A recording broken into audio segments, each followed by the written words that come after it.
Graça e paz. Louvado seja Deus pela oportunidade que o Senhor nos dá de mais uma vez ministrar a sua palavra. Irmãos, nesse mês de maio, a nossa igreja completa quantos anos? 6 anos. 6 anos de organização. Porém, não são 6 anos apenas de atuação. A Igreja Presbiteriana em Bairros Estados já atua há muitos e muitos anos. Muitos e muitos anos. Na década de 80, em meados da década de, final da década de 80, mais ou menos, já existia uma sementinha aqui sendo plantada na casa de um casal abençoado, de irmãos que fizeram parceria com a Igreja da Madalena e que o pastor Edjesse visitou e a decisão de investir nesse campo aqui. O reino de Deus é sempre comparado com semeadura. É sempre comparado com um investimento. E investimento é algo muito interessante. Tem um investimento que é lucrativo, é um investimento na área da agricultura. E a Bíblia fala direto sobre isso. Do início ao fim. Uma pessoa que investe na agricultura, ela planta uma semente. Imagine você plantar um milhinho. E esse milho, quando nasce o pé de milho, quantas espigas dá? E cada espiga tem quantas sementes? Veja que investimento. Com um milhinho, você tem quantos milhos, com quantas espigas. É um resultado maravilhoso, vale a pena. Infelizmente, as pessoas hoje em dia não querem mais investir, não querem mais plantar, nem uma hortinha mais as pessoas querem ter em casa, não é? Como é bom você plantar uma hortinha, seja onde for, no apartamento ou na casa, plante, porque vale a pena. E a Bíblia mostra isso. Direto a Bíblia fala isso. E eu quero então abrir com vocês o texto que Deus colocou no meu coração, do Salmo 126, que vai falar também sobre a semeadura, mas nem sempre a semeadura é fácil. Salmo 126, a partir do versículo 1 ao 5.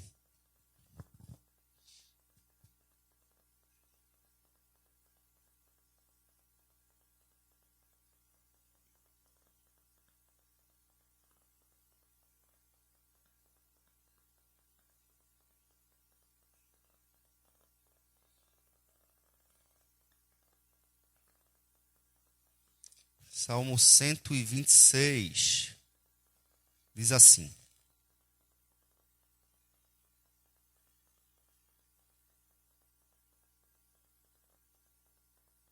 Quando o Senhor restaurou a sorte de Sião, ficamos como quem sonha. Então a nossa boca se encheu de riso e a nossa língua de júbilo. Então entre as nações se dizia: grandes coisas o Senhor tem feito por eles. Com efeito, grandes coisas fez o Senhor por nós. Por isso, estamos alegres. Restaura, Senhor, a nossa sorte, como as torrentes no Neguebe. Os que com lágrimas semeiam, com júbilo ceifarão. Quem sai andando e chorando enquanto semeia, voltará com júbilo, trazendo os seus feixes. Amém, irmãos? Esse texto, irmãos, eu acho que fala muito sobre esta igreja. Que Deus, lá no início, plantou sementes. E as sementes foram florescendo, foram frutificando. Alguns morreram, outros ficaram. Uma palavra nos ensina que a semente ela é jogada, uma parte cai na beira do caminho. Outra parte cai em solo pedregoso. Outra parte cai em solo com muitos espinhos. Mas tem uma parte, irmãos, que cai no solo fértil. E a produção é maravilhosa. Vocês são o resultado de uma semeadura feita lá atrás. Louvado seja Deus. Louvado seja Deus. E nós nunca podemos esquecer das nossas raízes, de onde a gente veio. Esse texto, irmãos, ele nos chama para refletir sobre o assunto, fazer uma autoavaliação. O tempo de aniversário, quando a gente completa ano, é tempo de a gente olhar para dentro da gente e avaliar a nossa vida. Deus me deu X anos. E a partir de agora, Ele começa mais um ano na minha vida. O que foi que eu fiz com o tempo passado? O que foi que eu construí até aqui? Se Deus está me dando mais tempo, algo Ele tem para mim. A partir de hoje, o que é que Ele tem para mim? Hoje é aniversário do Eduardo, né? Então, 23 anos e 12 meses, Eduardo. Então, nesses 23 anos e 12 meses, Deus construiu algo, mas hoje começa mais um ciclo. Mais um ano. O que é que Deus tem para esse novo projeto, mais esse ano que Deus te dá? O que é que Deus tem para a gente? O que é que Deus tem para a nossa igreja nesse próximo ano que Ele nos dá? Esse texto, irmãos, ele não se sabe quem é o autor. Não sabemos quem é o autor. Não é claro, mas era um canto de romagem. Aquele canto que as pessoas cantavam quando estavam indo para o templo. E esse texto aqui, ele fala de uma época em que Deus restaurou o povo de Deus. Ele restaurou o seu povo do cativeiro babilônico, cativeiro de Nabucodonosor. Aquele cativeiro que ele fez o cerco em Jerusalém e depois de um certo tempo, e os profetas como Jeremias disseram, olha, não tem jeito, se entreguem. Se entreguem, as pessoas não queriam se entregar e foi feita uma grande fome, as pessoas passaram fome, mas Deus então concluiu e eles foram levados. Eles foram levados, mas tinham consolo, seria de 70 anos. A profecia lá, que está lá no Jeremias 25, seriam 70 anos de cativeiro. Eles foram levados, e nesse período lá eles não plantavam, eles não colhiam, eles eram escravos, serviam a outros deuses, no sentido de não podiam adorar ao seu Deus. Mas passado esse tempo, o Senhor então dá liberdade ao povo. Volta Esdras, traz uma leva muito grande, né? O rei Ciro permite que volte outra leva depois, com Neemias, e as pessoas voltam. E é um tempo de festa. Por quê? Porque eles estavam saindo de um período de servidão, de tristeza, de sofrimento. Não haviam mais cânticos, não haviam mais liras, não havia mais culto, não havia mais sacrifício. E agora Deus iria restaurar, trazendo-os de volta. E esse tempo de alegria, porque você está sendo restaurado, ele diz aqui, é como quem sonha. Então o salmista aqui está lembrando do passado.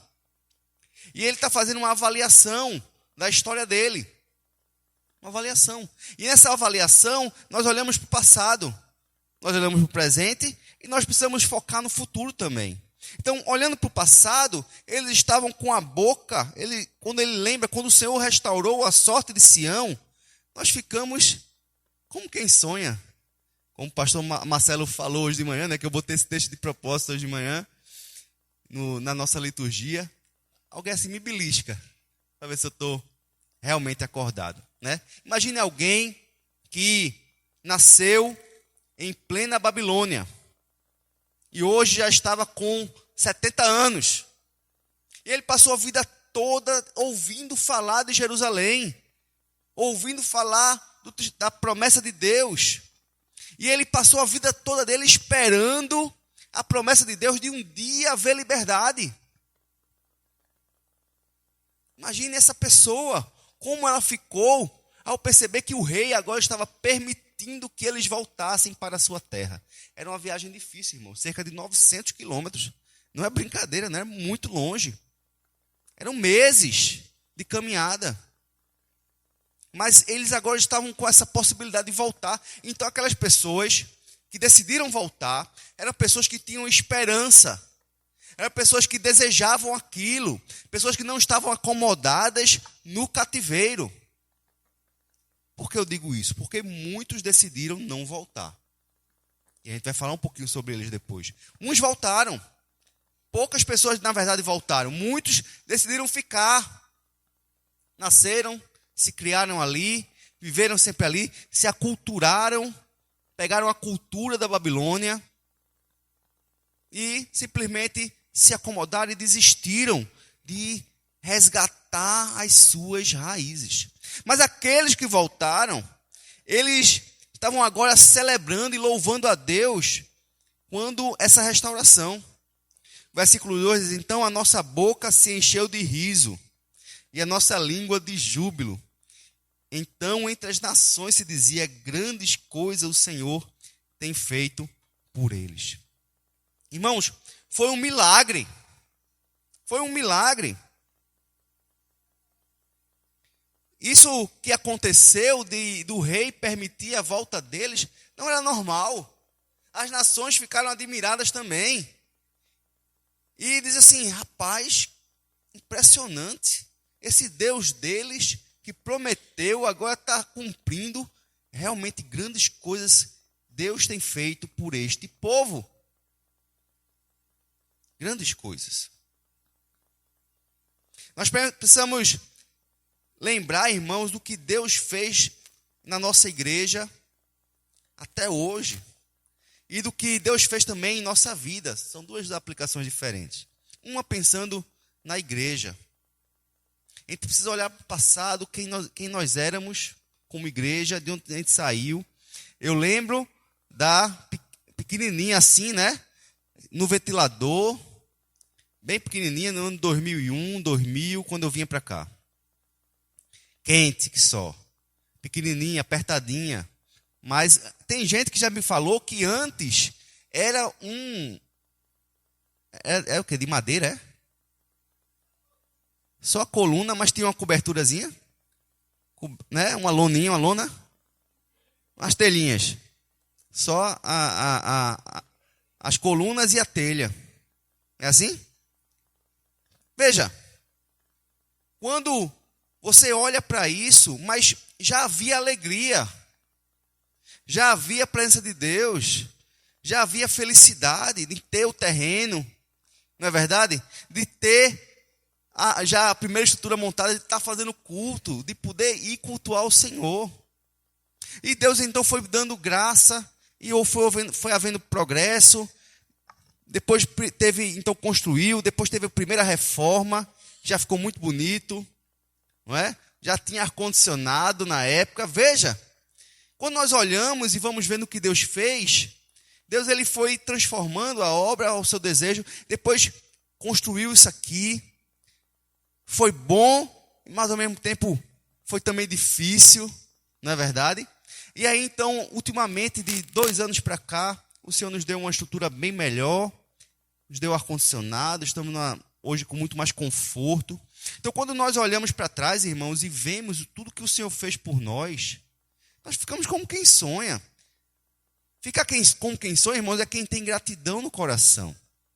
Quem olha para o que Deus fez, e olha de onde saiu, e olha para onde está, e assim, grandes coisas fez o Senhor por nós, como igreja.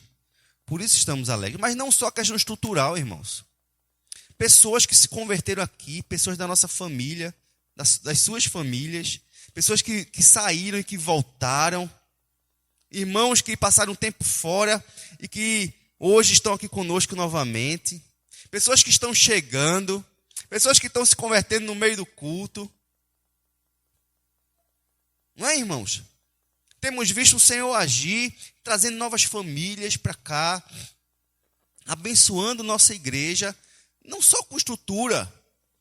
Estrutura é bom, mas temos visto diariamente, irmãos, dominicalmente, o Senhor acrescentando e trazendo pessoas e fazendo crescer a família IPBE.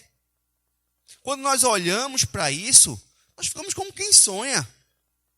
Porque grandes coisas o Senhor tem feito por nós e as pessoas têm visto isso.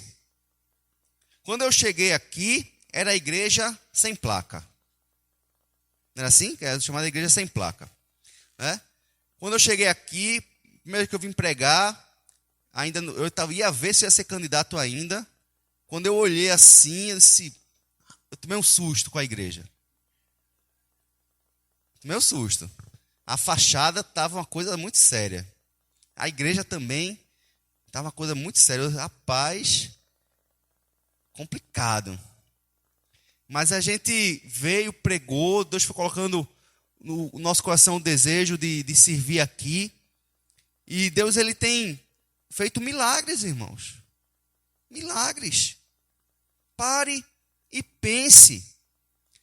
Não há gratidão no seu coração? Não há felicidade em ver a obra de Deus prosperando? Que bênção é ver Deus trabalhando conosco. Lá em... Quando Samuel... Essa gratidão, irmãos, é fundamental para a vida do crente. Pois quando somos gratos por tudo que Deus nos deu, renovamos as esperanças e nos fortalecemos para continuar firmes na fé. Para dizer como Samuel, depois que Israel foi vitorioso sobre os filisteus, por causa de estrondosos trovões que os apavoravam e propiciaram a vitória a Israel. E diz lá: então Samuel pegou uma pedra, pôs em Mispa e Sem, e lhe deu o nome de Ebenezer, dizendo: até aqui nos ajudou o Senhor. Será que nós não podemos também dizer Ebenezer? Até aqui nos ajudou o Senhor. Dia após dia o Senhor tem nos ajudado como igreja. Tem nos abençoado como igreja. Então, quando nós reconhecemos o favor do Senhor sobre nós, até o dia de hoje, temos esperanças vivas, que Ele continuará cuidando daqui para frente. E também podemos falar então como Jeremias, lá em Lamentações: quero trazer à memória o que pode me dar esperança. Quando eu vejo o que Deus fez, a minha esperança se renova de que Ele vai fazer ainda muito mais. Muito mais. Como igreja, irmãos, Deus fez muita coisa e está fazendo. Mas como crentes, pessoalmente falando também, quer que você olhe para a sua vida. Você olhe de onde você saiu, como o povo de Israel que saiu de um período de escravidão e de sofrimento. Nasceram escravos muitos. Outros morreram e não viram o cumprimento da promessa. Mas nós, irmãos, também saímos de um momento de escravidão na nossa vida, escravidão pelo pecado. Saímos de situações de nossa vida que eram deprimentes. Fazíamos coisas que temos hoje vergonha de até mencionar. Fraquejamos e pecamos contra Deus muitas vezes. E o Senhor, Ele nos tirou desse tremendal de lama. Nos tirou do fogo como um tição, sabe? E nos deu restauração, restaurou nosso coração, nossa alma em Cristo Jesus. Nos tirou desse império das trevas e nos transportou para o reino do Filho do seu amor. Nos tirou dessas mãos de Satanás e nos colocou em Jerusalém, em Sião. Saímos, muitos ficaram. Muitos ainda ficaram na Babilônia. Muitos ficaram na Babilônia. Quantos que nós conhecemos ficaram na Babilônia? Mas Deus nos tirou de lá, nos transportou para Jerusalém. E quando nós nos lembramos, nós temos que ficar como quem sonha, irmãos. Porque estávamos perdidos sem Deus nesse mundo. Ovelhas sem pastor, como disse o Senhor. E Ele nos arrebanhou para o seu rebanho. Nos colocou debaixo das suas asas. Tirou as nossas vestes contaminadas. Nos deu vestes festivas. E podemos ficar com a boca cheia de riso, de júbilo. E louvar a Deus por tudo que Ele fez em nós como crentes. Como filhos de Deus. Avaliamos nossa igreja e avaliamos também nossa vida. Tudo que Deus já fez por nós. Tudo que a misericórdia do Senhor nos alcançou e nos transformou.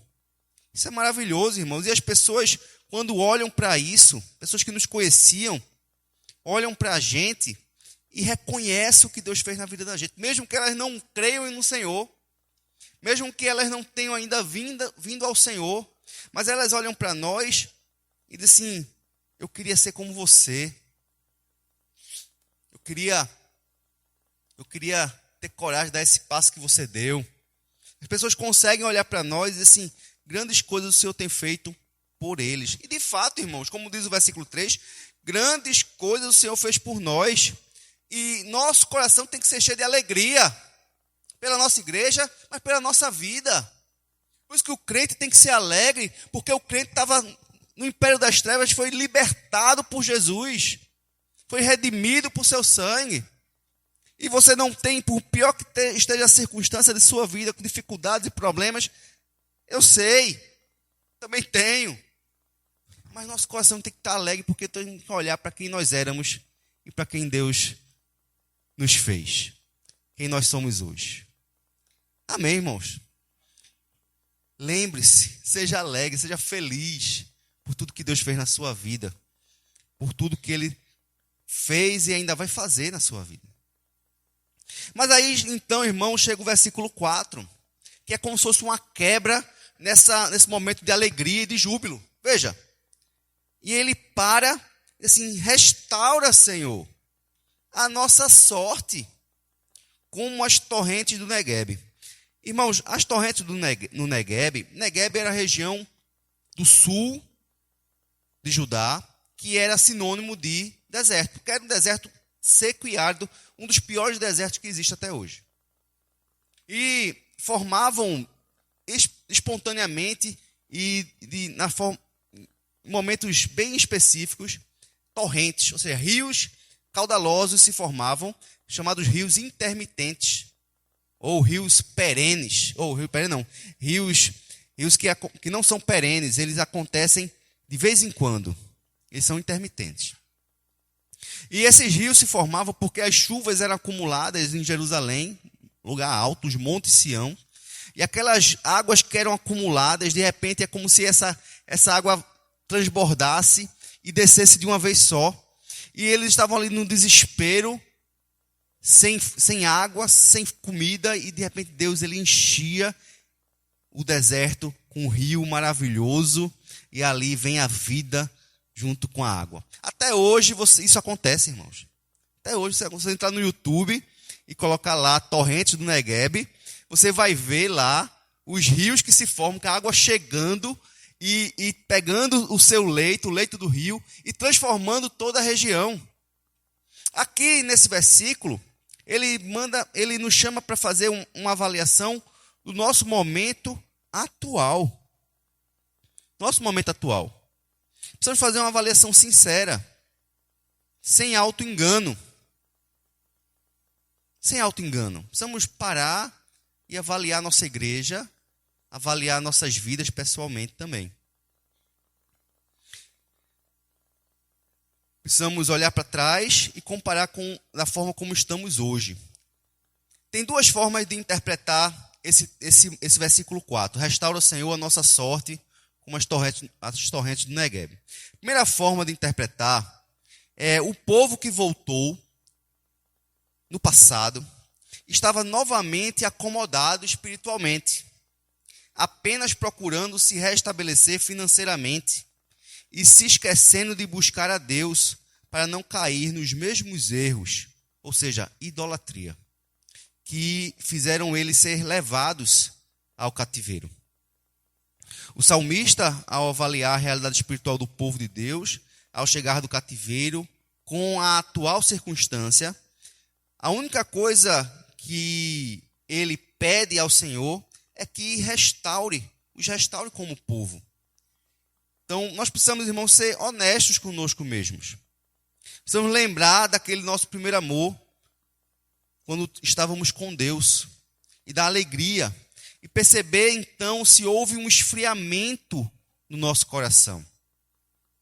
A nossa igreja, ela hoje está crescendo, louvado seja, está sendo reformada, tem muita coisa para fazer ainda. Mas nossa igreja, irmãos, como eu disse, não é só aparência, não pode ser só aparência. Nossa igreja são as pessoas. Como é que está a sua vida hoje, espiritualmente falando? Você já esteve cheio e hoje parece que há um declínio? A Bíblia diz, lembra-te de onde caíste e volta. Lembra de onde foi que você tropeçou? Onde foi que você desviou a rota? Um avião, quando ele muda 1 grau da sua rota, dá quilômetros e quilômetros de distância do seu destino inicial. Então, às vezes são coisas sutis, pequenas, que nós mudamos nosso comportamento e as coisas vão então esfriando em nossa vida, nosso coração vai endurecendo, embrutecendo e se torna daqui a pouco um carvão seco, longe do braseiro. Longe do braseiro. Então essa é a primeira forma de interpretar. Eles estavam novamente buscando dinheiro, buscando se estabelecer financeiramente. Isso aconteceu realmente. Em Amós fala que eles estavam juntando dinheiro para si mesmos, mas é como um saco furado, porque eles estavam apanelando as suas casas, esquecendo da casa de Deus, porque eles foram com Esdras, começaram a construir o templo, mas daqui a pouco começaram assim, não, peraí, a gente tem que primeiro fazer nossas casas. E esqueceram do templo. E aí então Amós chama a atenção deles para, olha, vocês ganham dinheiro, mas botam como se fosse um saco furado. Não dá para nada. Porque vocês estão esquecendo do que vocês vieram fazer aqui. Então, eles estavam novamente esfriando, novamente voltando para os mesmos pecados pelos quais Deus os tinha deportado para a Babilônia. Isso acontece com a gente, irmãos. Somos crentes, pecamos, Deus ele então nos dá um puxão de orelha, nos coloca de castigo como crianças, mas logo após o seu grande amor, ele nos restaura. Somos restaurados, nós estamos felizes novamente com Deus. E aí daqui a pouco a gente já está esfriando de novo. A gente já está novamente caindo nos mesmos pecados pelos quais Deus tinha nos mandado para a Babilônia. Essa é a primeira forma de interpretar. Uma segunda forma de interpretar esse restaura-nos é o fato de que a maioria do povo de Israel continuava na Babilônia, sem coragem ou interesse de voltar a Jerusalém. O desejo do salmista era que, como na terra árida do Neguebe, Deus mandava rios caudalosos de uma hora para outra, restaurando a vida em meio ao deserto. Assim Deus trouxesse aqueles que estavam mortos espiritualmente no cativeiro, de volta como um rio que traz vida ao povo. O salmista estava alegre e feliz por aqueles que tinham voltado, a boca cheia de júbilo, porém, não estava completa a obra ainda.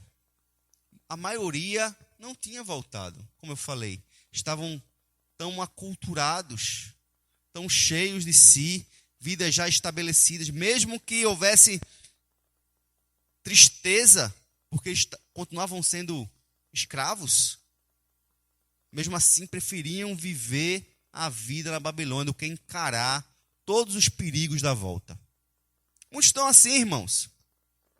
Muitos que nós já conhecemos, que passaram aqui, passaram nas nossas igrejas, hoje estão no mundo.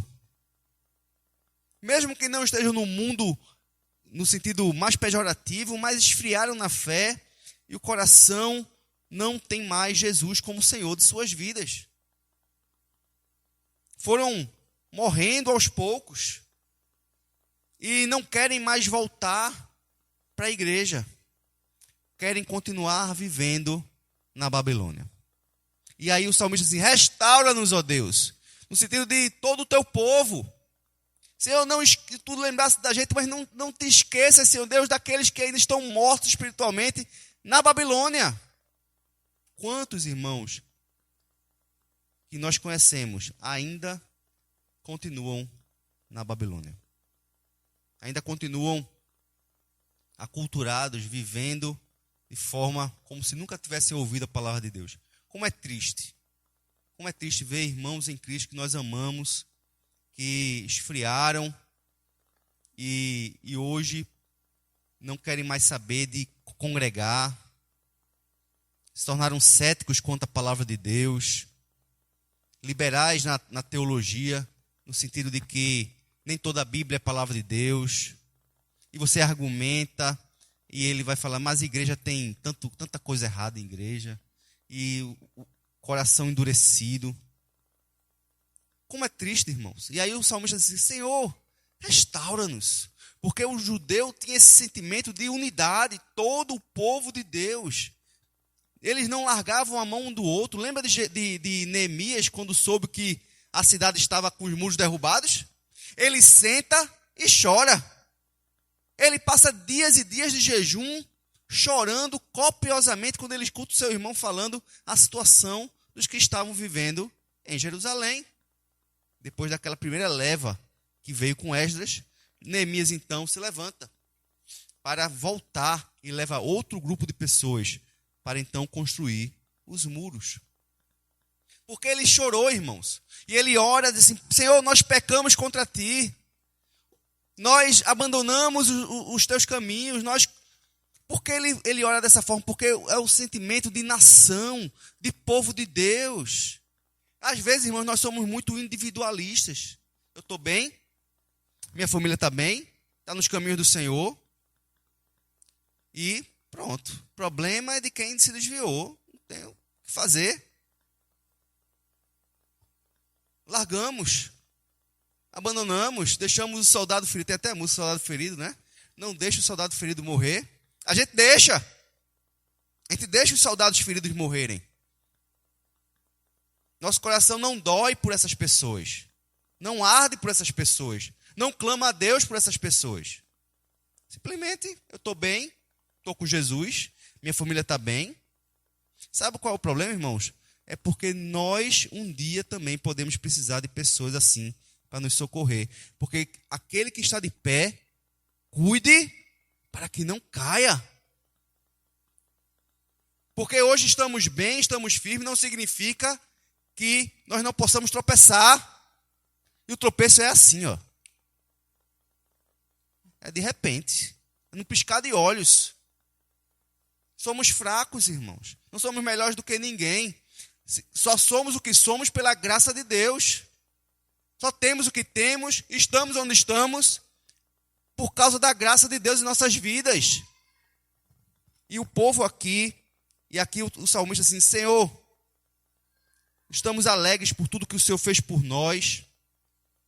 Felizes, Senhor Deus, o mundo reconhece até que grandes coisas o Senhor fez por nós, mas eu ainda não estou satisfeito, Senhor. Restaura-nos, Senhor. Restaura a nossa sorte. Como as torrentes do Negueb. Era um avivamento que ele estava pedindo. Um avivamento individual e como nação. Uma restauração completa. Lá em Abacuque 3, versículo 2, diz assim: Tenho ouvido, ó Senhor, as tuas declarações e me sinto alarmado. Aviva a tua obra, ó Senhor, no decorrer dos anos. E no decurso dos anos, faze-a conhecida a tua ira. Na tua ira, lembra-te da misericórdia.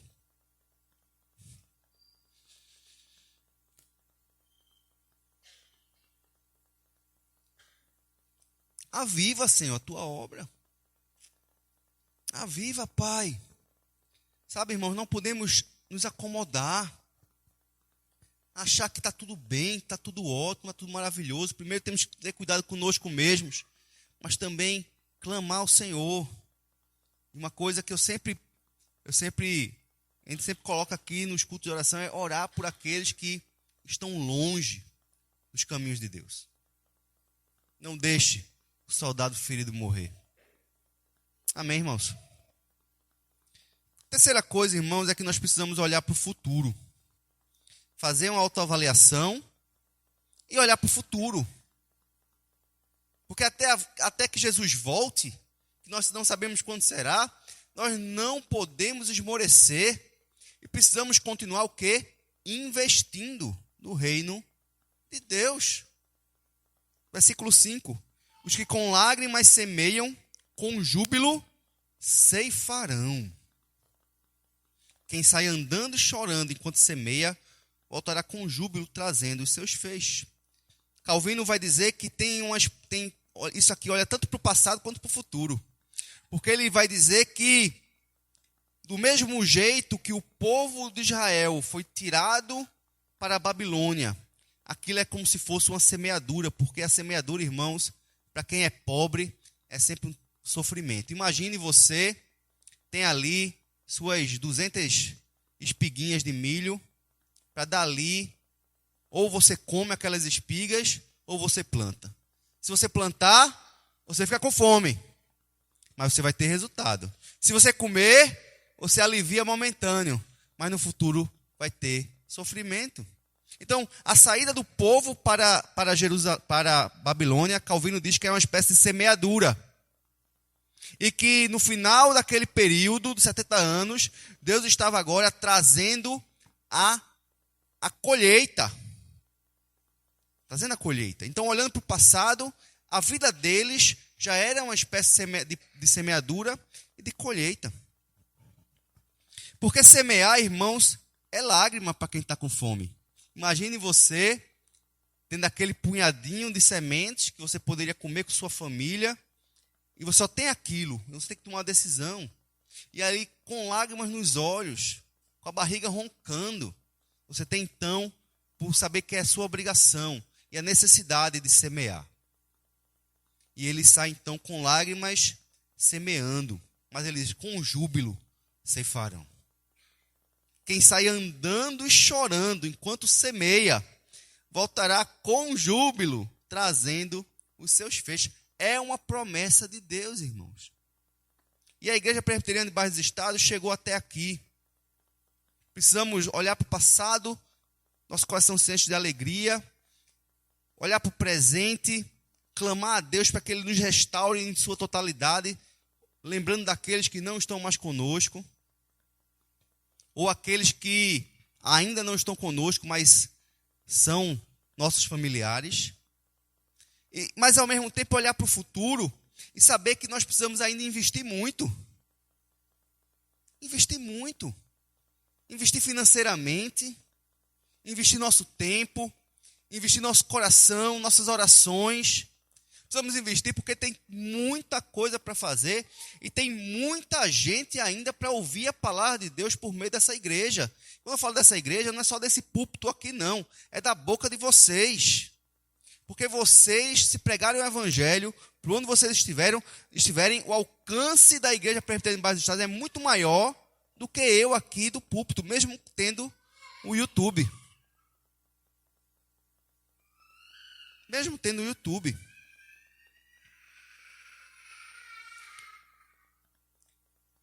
Semear, irmãos, é um investimento, como eu falei. Temos que investir para o futuro. Nós temos que investir, irmãos, por exemplo, em salas para a nossa escola dominical infantil. Precisamos de sala para os pré-adolescentes. Precisamos de um gabinete pastoral para que eu possa ouvir, conversar e aconselhar.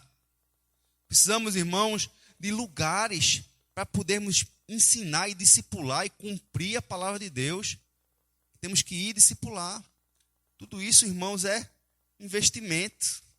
São sementes que nós semeamos, não com facilidade, mas com dificuldade. É sempre com dificuldade, irmãos. Mas quando foi que foi fácil? Na história da igreja, teve algum momento fácil? Nunca. E continua sendo difícil. Mas quando nós semeamos, irmãos, para botar os ar-condicionados, foram 6 meses só.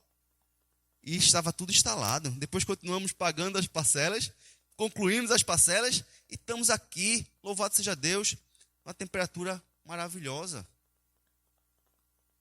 Mas precisamos continuar investindo, plantando na igreja, no reino de Deus, mas também em nossas vidas, irmãos. Se tem um investimento que você deve fazer diariamente, é investir na leitura da palavra de Deus. Esse investimento, ele tem um retorno incalculável. Você tem que investir na sua vida espiritual, na leitura de bons livros. Você tem que investir tempo em oração. Você tem que investir no seu ministério na igreja. Você precisa investir, porque se você parar de investir, você vai cair. Porque o mundo, ele vem com tudo contra nós. Precisamos olhar para o futuro, onde nós estaremos daqui a 10 anos. Onde nós estaremos daqui a 20 anos. Como estará a nossa igreja.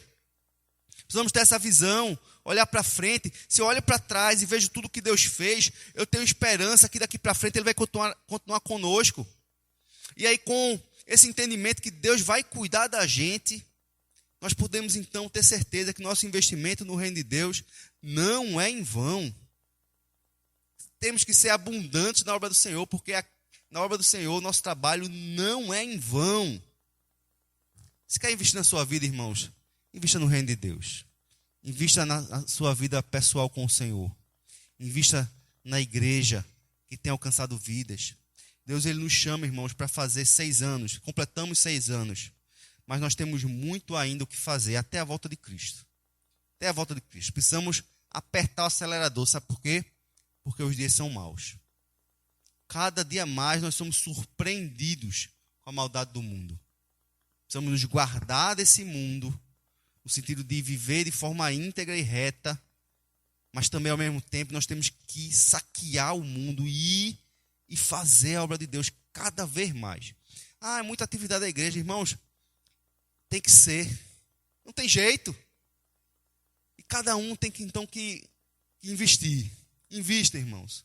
Invista, semeie, mesmo que seja dolorido, mesmo que seja caindo lágrimas, mesmo que seja cansado, cansada, mesmo que aquele dia que você não está com forças, você está mal, mas você sabe que precisa investir, está aqui, invista, chorando, porque a palavra de Deus nos diz que voltaremos com júbilo, trazendo os feixes.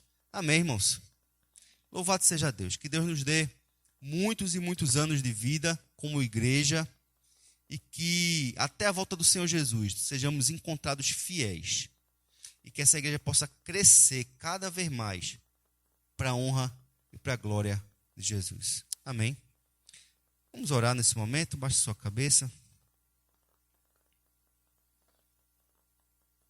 Senhor nosso Deus e Pai, nós queremos, Senhor Deus, te dar louvores, ó Deus, por tudo que o Senhor já fez na vida dessa igreja, na vida de cada irmão aqui presente, onde o Senhor nos tirou, errantes, andando conforme o mundo, mortos em nossos delitos e pecados, o Senhor nos restaurou, e o Senhor nos plantou aqui, e aqui o Senhor tem nos feito florescer. Senhor Deus, nós queremos te pedir, Pai, que essa igreja, aqui presente, possa ser um luzeiro, um farol, para mostrar ao mundo o teu Filho Jesus. E nós, Senhor Deus, como igreja, possamos ter um propósito de investir no teu reino. Fazer cada dia mais, com mais vontade, com mais desejo, com mais amor, a obra do Senhor aqui em Bairro dos Estados. Para que muitas vidas possam ser alcançadas pelo sangue de Jesus, pela graça do Senhor. Pai, abençoe nossa igreja, Deus, ainda mais. Seja conosco, tenha misericórdia de nós, nossas falhas, e que possamos ter uma autoavaliação de onde chegamos, mas que ainda tem muita coisa por fazer. Nos ajude, Pai Santo, nós te louvamos por tudo, em nome de Jesus. Amém.